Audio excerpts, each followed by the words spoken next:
Assalamu alaikum students, how are you? Hope you are all fine. Let's continue over next reading. Do you know? First of all, there is do you know? Fill in the blanks. Molecules are closely packed in dash solids. Molecules are not closely packed in liquids. Molecules are placed far apart from each other in gas. कल हम लोगों ने पढ़ा था liquid, solid, liquid and gas के बारे में। इसी के बारे में ये आपका वर्क पेज है। उन्होंने फिल इन द ब्लैंक्स दी हुई हैं। जो जिस के मॉलिक्यूल्स क्लोजली पैक्ड होते हैं उसको हम लोग कहते हैं सॉलिड। जिसके मॉलिक्यूल्स बिल्कुल क्लोजली पैक नहीं होते, मतलब पैक जरूरत नहीं, क्लोजली पैक नहीं होते, उसको हम लोग कहते हैं लिक्विड। जिसके दरमियान बहुत ज़्यादा स्पेस होती है, मॉलिक्यूल्स की कोई अरेंजमेंट नहीं होती, उसको हम लोग कहते हैं gas. Now let's start reading. States of matter are interchangeable. Matter की जो स्टेट्स हैं वो चेंज हो सकती हैं एक दूसरे के साथ। We already know that water can exist in all three states of matter. In normal condition, water exists in its liquid state, but when it is heated, it becomes water vapor and exists in its gaseous state. When it is cooled, it become ice and exists in its solid state. उन्होंने कहा जैसे कि आप जानते हैं कि पानी जो है वो तीनों स्टेट्स में पाया जाता है, लिक्विड भी, सॉलिड भी और गैसियस स्टेट में भी। लेकिन अगर नॉर्मली देखा जाए तो वाटर होता है लिक्विड स्टेट में। जब हम लोग पानी को गर्म करते हैं तो क्या होता है, वो आबी बखारात की शेप में आ जाता है, वाटर वेपर्स की शेप में आ जाता है, और वो उसकी होती है गैसियस स्टेट। उसके बाद जब हम लोग पानी को ठंडा करते हैं और उसकी आइस जम जाती है तो वो कौन सी स्टेट हो जाती है, सॉलिड स्टेट। अगर आप ये देखिए, उन्होंने आगे नेक्स्ट डायग्राम के थ्रू समझाया हुआ है। सबसे पहले आइस है सॉलिड में, उसके बाद उसको हीटअप किया तो वो क्या किस फॉर्म में आ गई, वाटर की फॉर्म में, लिक्विड की फॉर्म में। जब वाटर को हीटअप किया तो वो किस फॉर्म में आ गई, गैस की फॉर्म में, मीन स्टीम की फॉर्म में। उसके बाद इधर उन्होंने सॉलिड स्टार्ट किया था, इधर उन्होंने गैस से स्टार्ट किया है कि अगर हम लोग वाटर को गर्म करते हैं, स्टीम करते हैं, हीटअप करते हैं, स्टीम के बाद उसको कूल किया, वाटर लिक्विड फॉर्म में आ गया। उसके बाद उसको जब जमाया तो वापस किस में चला गया, सॉलिड फॉर्म में। Like water, most other substances to change their state when they are heated और cooled, but the temperature at which they change their state is different for different substances. उन्होंने कहा पानी की तरह और भी कुछ सब्सटेंसेस हैं जो कि अपनी स्टेट को चेंज करती हैं। जब हम उसको गर्म करते हैं, ये ठंडा करते हैं, लेकिन उसका टेम्परेचर वेरी करता है, मैटर करता है कि वो कौन सा टेम्परेचर हम लोग दे रहे हैं, क्योंकि हर किसी का टेम्परेचर डिफरेंट होता है, चाहे उसका फ्रीजिंग पॉइंट हो, चाहे उसका मेल्टिंग पॉइंट हो।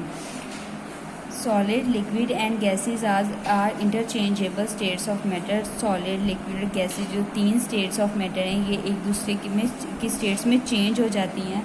When a solid is heated, जब हम सॉलिड को हीट करते हैं, it's molecules लूजन up, it melts and changes into liquid. This process is called melting. जब हम लोग सॉलिड को गर्म करते हैं तो क्या होता है कि उसके मॉलिक्यूल्स जो बहुत क्लोजली पैक्ड होते हैं वो लूज़ हो जाते हैं और वो लिक्विड में चेंज हो जाते हैं। इस प्रोसेस को हम लोग क्या कहते हैं, melting.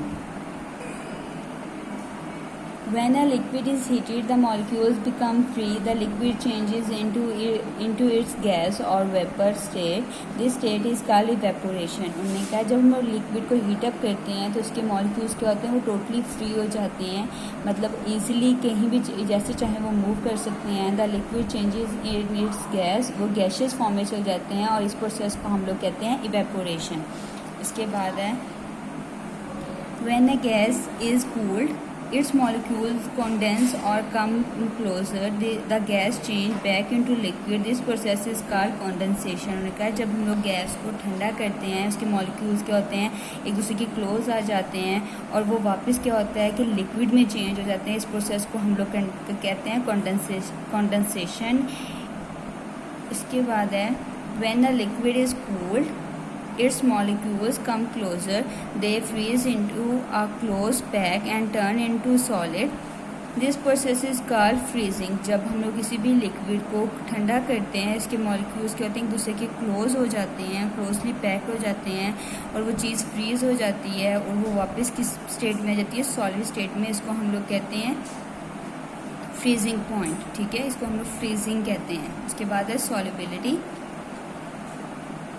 The solid substance which dissolves in the liquid is called solute. कोई भी सॉलिड चीज़ जो कि लिक्विड चीज़ में डिज़ोल्व हो जाए उसको हम लोग कहते हैं सोल्यूट। जिस तरह हम लोग पानी में नमक मिक्स करते हैं, नमक क्या होता है वो सॉलिड फॉर्म में होता है और पानी क्या होता है लिक्विड फॉर्म में होता है, वो होता है solute.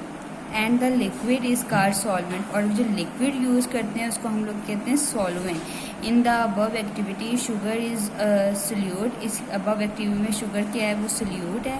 Water is a solvent, water जो है वो सॉल्वेंट है।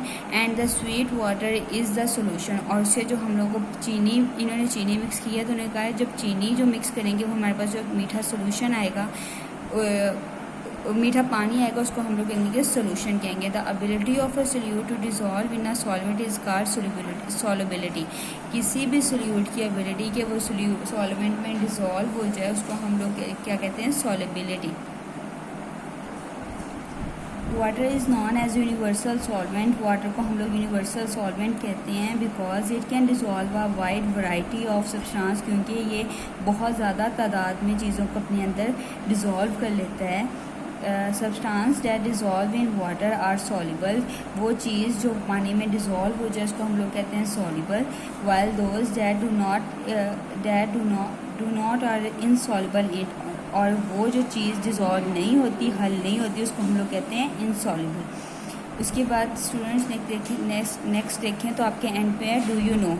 State of water change on dash and और dash heated and colded. Substances which do not dissolve in a liquid are insoluble in it. Solute and solvents together combine to form a solution. Students, next आप लोग देखें तो आपकी book पे fill in the blanks हैं, MCQs हैं की form में फिल इन द ब्लैंक्स हैं, ये आपने बुक पे सॉल्व करनी है। उसके बाद आपकी ये ट्रू एंड फॉल्स हैं, ये आपने बुक पे सॉल्व करने हैं। एक्सरसाइज के क्वेश्चंस आप लोगों के पास मौजूद हैं, आपने ये रिवाइज करने हैं। क्रिएटिव क्वेश्चंस की अब बारी आ जाती है। तो क्रिएटिव क्वेश्चंस हैं, सबसे पहला क्रिएटिव क्वेश्चन है what is solute. The solid substance which dissolve in the liquid is called solute. What is universal solvent and why. Water is known as universal solvent because it can dissolve a wide variety. उसके बाद नीचे questions हैं what is condensation, what is difference between soluble and insoluble. ये वाले questions आपने copy पे अपने NEET करके लिखने हैं, और बाकी भी जो अंडरलाइनिंग की हुई है उसके क्वेश्चंस बनाकर आपने पेपर के लिए तैयार करने हैं। आपकी असेसमेंट जो नहीं है उसमें यही क्रिएटिव क्वेश्चंस आने हैं, इधर से ही आपके MCQs आने हैं। थैंक यू, अल्लाह हाफिज़।